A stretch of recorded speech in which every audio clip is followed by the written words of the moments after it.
It is so if for those watching or you guys, if you don't know the game, the setup is you are playing a woman who was burned at the stake, accused of witchcraft, and then you immediately wake up having been reborn through magic to become a witch, and essentially the game is your journey of revenge against the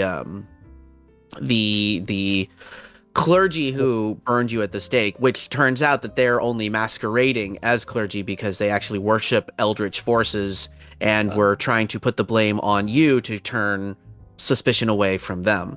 And it's a very methodic game. It's like, this is going to be a wild comparison, but I actually I feel like the combat, the shooting mechanics are very similar to Chop Goblins, where it's not very pray and spray. It's very slow, take your time, fire at specific targets. But the atmosphere is incredible.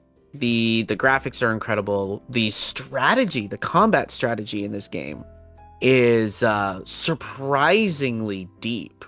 It's like surprisingly deep. So for example, you learn magic, so you kind of have like a BioShock sort of like weapon in one hand, magic in the other hand system going on. And at one point, you can get a magic spell where you can fire flaming skulls, which is essentially like somewhere between a rocket launcher and a BFG. Now, the way to collect skulls is through getting them off of dead bodies, but you replenish health by eating the bodies of your fallen foes.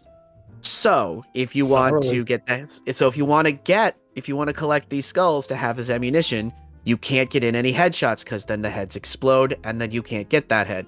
Or if you go to eat the body, you can't eat the head because the bodies usually come in like three parts. There's the lower torso, the legs, the torso, and the head.